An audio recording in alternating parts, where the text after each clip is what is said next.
First, your scoreline, we've got a decent game on our hands. Was it just is it too simplistic to say it was just you broke down again in attack? It was certainly one of the things, there's no doubt about that. But I thought Collingwood's pressure early was fantastic, and I thought their ability to pressure us made us over-handball the ball, which is certainly something we didn't want to do. And they got the game in their forward half and scored on the back of that. So that put us under pressure. But then once we got into the game, our efficiency killed us all over the ground. It wasn't just inside 50. It was our ability to transition the ball from the back half. You know, we just dropped marks, missed kicks, missed handballs, and our efficiency in general on the day was disappointing because our work and our effort was there. But once again, our shots at goal was poor, and as I said, our fundamentals let us down. Kicking inside 50, it's shown no improvement throughout the season. It doesn't seem to. I don't know what your perspective is on it, but from the outside, it doesn't look like there has been. And it was again the major issue today. Yeah. Oh, look, it has improved. You know, the last 2 weeks, I think we've had 16 marks inside 50 and 18 last week, and then today it was only 1 in the first half. So today was off.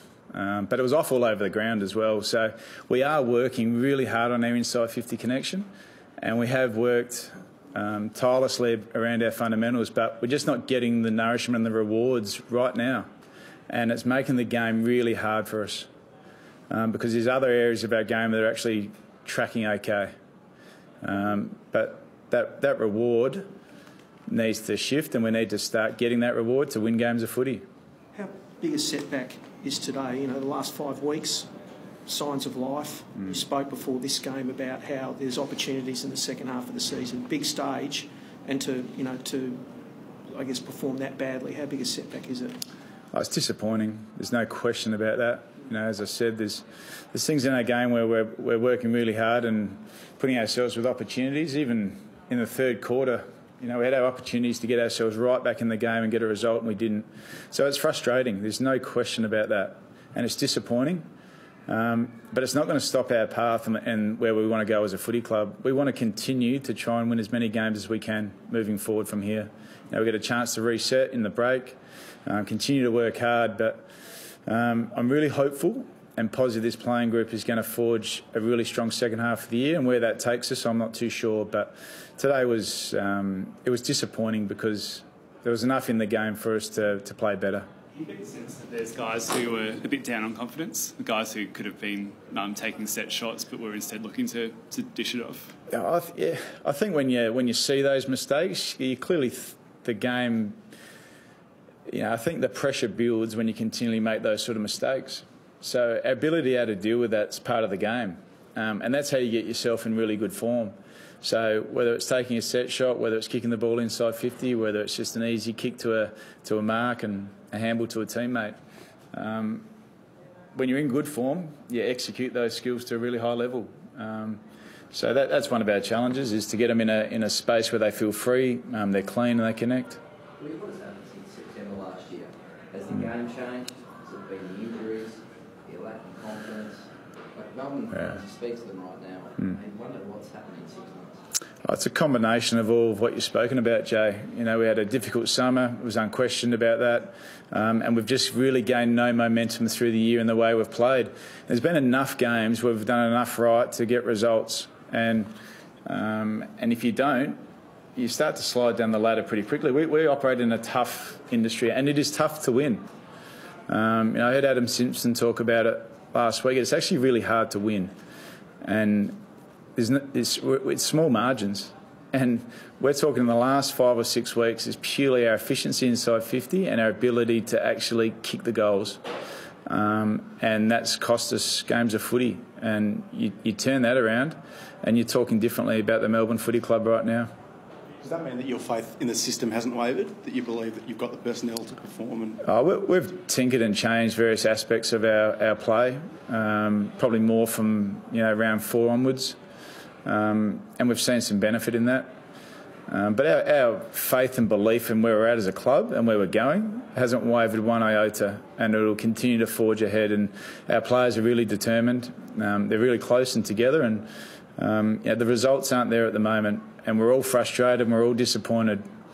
But there's still plenty to play for. When you break down that mid-forward connection issue, footy, is it the movement ahead of the ball? Is it the decision making? Is it the skill execution? When you deep dive on that, which has been a frustration for you all season, what are you left with? What are you dealing with? It's both. It's all. So what we're doing with that was we're continuing to work with our forward system ahead of the ball in creating really good opportunities to mark the ball inside 50, and we're working really heavily with the guys that have a lot of inside 50 kicks, our mids and our backs, to get the quality of their disposal heading inside 50 better, and we'll continue to work on that. As I said, it's not something that's just bobbed up. It's been there for a little while. It was even there last year. If you really dig a bit deeper, it was there last year as well. Jake Lever's games? Oh, I thought Stephen was outstanding for a big part of the day. I thought he was one of our better defenders on the day. And I thought Jake probably struggled a little bit early, but I thought he worked his way into the game as the game went on. So it's just great to get him into our side. You know, their cohesive nature will come in time as they play more and more together. So we're just happy to get them back into the team, and now it's about working together, along with, Salem and Hoy had their first game back after a couple of weeks out. So get that back six really working well together. So is the best available every week from now on, or will you be a bit strategic in who you pick and who you might want to have a look at, guys? So what was that? With your selection going forward, is it best 22 every week, or do you think you'll be a bit strategic in terms of want to have a look at some guys? 100% best 22 every week.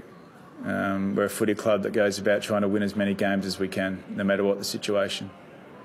You've talked about with the clearance numbers and winning quality contested possessions and clearances throughout the season, and you won those areas 30 plus contested, up by 17 in clearances. Was that a problem as well, not winning them in quality areas, or was it literally just that inefficiency? Oh, that's not a problem. That's a strength, and that'll continue to be a strength for us, hopefully. But our efficiency going inside 50 off the back of those wins, and ability to connect with the ball needs work. So it's a good problem to have in a lot of ways, because the stuff around the footy and the clearance is good, it's strong, but we need it to be better. You typically wouldn't lose matches with those sorts of numbers, would you? No, you wouldn't. No, and that's the disappointing thing, is that normally if you get those stats right in your favour, you get the supply, you win games of footy. But as I said, we're going to continue to be in this position if we don't get it better, and we're working incredibly hard on it. And I'll say it again, we do it every session. We work on our goal kicking, we're working on our inside 50, we're working on our fundamentals. So we'll get the reward at some stage. Tom McDonald at senior level? Yeah, we will. Yeah, no, he's last few weeks hasn't been too bad. Today was off, but we'll continue to persevere with Tom. Next Gorm's game, Simon. Yeah. Yeah, he was a little bit slow early, but he was outstanding as it went on. I thought he did an incredible job on Grundy. We played him slightly differently after quarter time, and I thought he adapted really well to the way he played, and he was a big contributor for us. Signs of life in Sam Wiedemann as well today. Yeah, he was a real encouraging sign for us, Sam. He really launched the ball. He took some good marks. I thought he moved and led well at the footy. So he was a real positive for us. Carl Hunkley had an impressive display in the VFL yesterday. Is he the kind of guy that you could see pretty soon at senior level? Oh, look, if he keeps developing and keeps working hard on his game, he had an outstanding VFL game, and that was a pleasing thing yesterday. We had a lot of players at VFL level that played some really good footy. So we've got some selection pressure now, finally, with some VFL players playing and really pushing for senior selection. So that's a better position for the club to be in. Sam Frost, how's he at the moment? Obviously went off pretty early. Is it a serious one? Is it just a mild one? Look, it's just constantly assessed. He came off, he was symptom-free. He had a little cut to his head. There wasn't much in the incident. Then he went back on. He had some symptoms, some blurred vision when he was back out there. So he'll get assessed during the week, but obviously couldn't play the game out. And Christian Salem got a pretty big cut to the head, so he's off the ground for a while getting that stitched. So initially there wasn't a fear of concussion, because normally he wouldn't go on, obviously, so that wasn't even... Yeah, no, initially it was all clear. He just had a little cut to his head, came off, got assessed. The incident didn't look like too much, so all the protocols were ticked off, and then he went back out there and got some dizziness and some blurred vision. So straight away they pulled him off, and he didn't get through the next 20 minutes. Thanks, guys.